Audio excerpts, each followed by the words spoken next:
ওই যে বলে না উর্দু শায়ের আছে, কার জন্য, মির্জা গালিব না কার আমি ভুলে গেছি, যার বাংলা মানে হচ্ছে বিধাতা দেরি করেন কিন্তু বাদ দিয়ে দেন না, বিচার দেয়।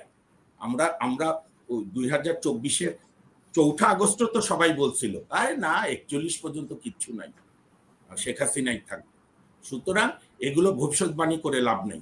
এখন আমার যেটা বক্তব্য, একটা অন্তর্বর্তী একটা ভালো যোগ্য তত্ত্বাবধায়ক সরকার করতে হবে, জাস্টিস শাহাবুদ্দিন আহমেদের মতো বা অন্য যারা যোগ্য ছিল তাদের দিয়ে, যারা আইন শৃঙ্খলাকে একটা কন্ট্রোলের মধ্যে আনতে পারবে।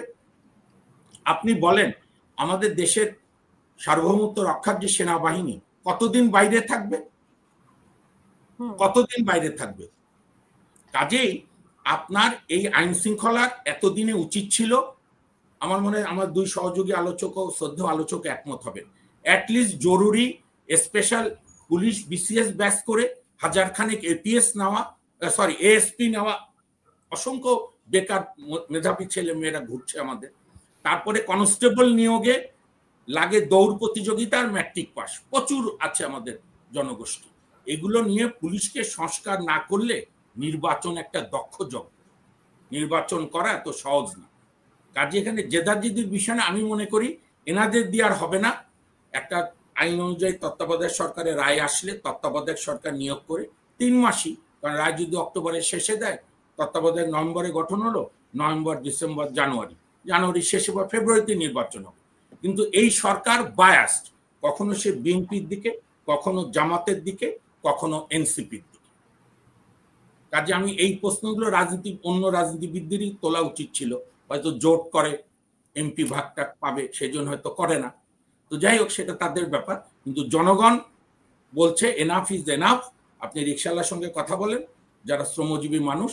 আর আমার শেষ কথা হচ্ছে, আমি 5ই আগস্টের পরে মনে করেছিলাম যে অন্তত দীর্ঘদিন আওয়ামী লীগ রাজনীতি করার বা মিছিল করার সাহস পাবে না। কারণ আওয়ামী লীগের রাজনৈতিক যে ক্যাপিটাল, মুক্তিযুদ্ধ, স্বাধীনতা আন্দোলন পর্যন্ত বঙ্গবন্ধুর ভূমিকা, 4 জাতীয় নেতা, তাজউদ্দিনের মুজিবনগর সরকার, এগুলো আমাদের রাজনীতিবিদরা আওয়ামী লীগের হাতে একতরফা দেবে না। বলবে যে আওয়ামী লীগ মুক্তিযুদ্ধকে দলীয়করণ করেছে, মুক্তিযুদ্ধকে আমরা সার্বজনীন করলাম। আমরা লক্ষ্য করলাম দুর্ভাগ্যজনকভাবে এই সরকারের আশীর্বাদ পুষ্ট দল নেতারা 71 আর 47-এ চলে গেলেন। তাহলে আপনি 1857 যান, মোগল আমলে চলে যান, যে 71 আমাদের সারা জীবনে, তারপরে অতিরিক্ত আবেগ দিয়ে আমি সবসময় দেখছি। আমি জানি না জিয়া ভাই, এটা আমাদের আপনার কি যেন বলে, নৃবিজ্ঞানের ছাত্রছাত্রীরা বলতে পারবে আমাদের জাতিগত বৈশিষ্ট্য কিনা, অতিরিক্ত বলা। যেমন 90-এর গণঅভ্যুত্থান পর আমার মনে আছে, আরে বাপরা 15 দিন ধরে বিজয় উৎসব, ওয়াদা, আর কেউ কোনোদিন এরশাদের দলের কাউকে নেব না। তার মধ্যে 96 সালে শেখ হাসিনা এরশাদকে নিয়ে ক্ষমতায় সরকার গঠন করলো। 98 সালে বেগম জিয়া এই জামাত এরশাদকে নিয়ে 4 দলীয় মঞ্চ করলো শেখ হাসিনাকে সরানোর জন্য। আমরা তো দেখেছি ভাই, ঘর পোড়া গরু সিঁদুরে মেঘ দেখে ভয় পাই। আমরা তো আদর্শহীন রাজনীতি দেখেছি ক্ষমতার জন্য, যে যাকে পেরেছে সাথে নিয়েছে। সে কারণেই আমাদের একটাই সর্বোচ্চ আইন, আবারও আমি বলি, সংবিধান।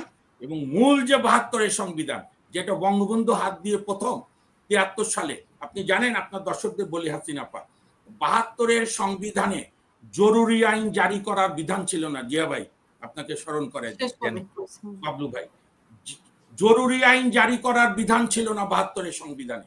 আমি একজন সংবিধানের ছাত্র হিসাবে খোদ আলী রিয়াজকে চ্যালেঞ্জ দিচ্ছি, আপনি একটি অনুচ্ছেদ দেখান যে অনুচ্ছেদে 72-এর সংবিধান ফলো করলে কোন সরকার ফ্যাসিস্ট হয়।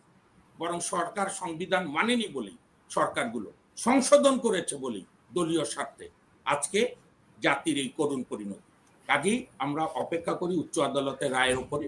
আর জিয়া ভাই যেটা বলেছে, এটা একটা সামগ্রিক জাতীয় ঐক্য, মানে জাতীয়ভাবে এইটা ম্যান্ডেট নিতে হবে। আমি তো মনে করি সেই রাজনৈতিক দলগুলোর আমি প্রত্যাশা করি যারা বলবে যে আমার দলীয় বিচারপতি নিয়োগ দেব না। কিন্তু এই আমলে প্রথমবার যে বিচারপতি নিয়োগ, আসিফ নজরুলের যত বন্ধু ছিল ল ডিপার্টমেন্টে, ডিস্ট্রিক্ট জাজ রিটায়ারমেন্টে চলে গেছে, সেখান থেকে নিয়ে এসে জজ নিয়োগ দিয়েছে। কাজে আমরা ভালো দৃষ্টান্ত স্থাপন করতে পারছি না হাসিনার। আমি 10 সেকেন্ডে শেষ করি।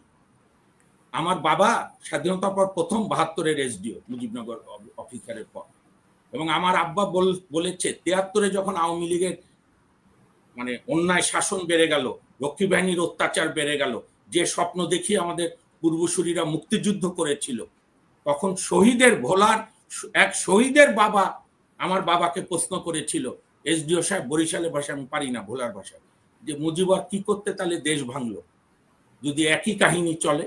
তো সুতরাং গর্ব করে বললে হবে না। আপনি যদি 15 মাস পর মিনিমাম শেখ হাসিনা স্টাইলের সরকার চেঞ্জ না করেন, এই সরকারের সমালোচনা করলেই সে গ্রেপ্তার, ভিন্ন মত রাখবেন না, সব একমত বলতে হবে, তাহলে তো আপনি শেখ হাসিনাকেই ফলো করছেন। শেখ হাসিনাই ক্ষমতায় আছে। শেখ হাসিনাও যতজন বিদেশ নিয়ে যেত, এও সেইভাবে বিদেশ নিয়ে যেত।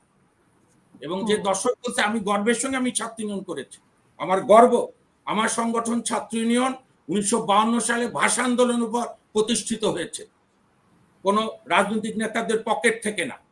এবং আমাদের ছাত্র ইউনিয়নের মুক্তিযুদ্ধ, 62 শিক্ষা আন্দোলন, 90-এর গণঅভ্যুত্থান এবং এইবারও হাসিনা বিরোধী আন্দোলনে আমাদের ছোট আমরাও ছাত্র ইউনিয়ন রাজনীতি করেই এখানে আসছি। মাহবুব হ্যাঁ হ্যাঁ, আপনি অবশ্যই আপনি মেননপন্থী ছাত্র ইউনিয়ন করতেন, এই জন্য আমরা গর্বিত। আমরা মতিয়া ছাত্র ইউনিয়ন। সুতরাং এইখানে একটাই পথ, দ্রুত একটা তত্ত্বাবধায়ক সরকার দিয়ে 3 মাসের মধ্যে নির্বাচন, এবং আপনার ওর নাম কি, ওই যে যারা সরকার আসবেন, আশা রাখি তারা জনগণের প্রত্যাশা প্রতিফলন দেখাবে, না হলে আবার জনগণ রাজপথে নামবে। আমি এখন বলতে চাচ্ছি, আমি তো দুইজনের বক্তব্য শুনলাম, আমার বক্তব্যটা আসলে তাই ওনার একটা ল্যাঙ্গুয়েজের জন্য আমি একটু খুবই ক্ষোভের সঙ্গে সেটা আমি গ্রহণ করেছি। যাই হোক, আমি যেটা বলতে চাচ্ছি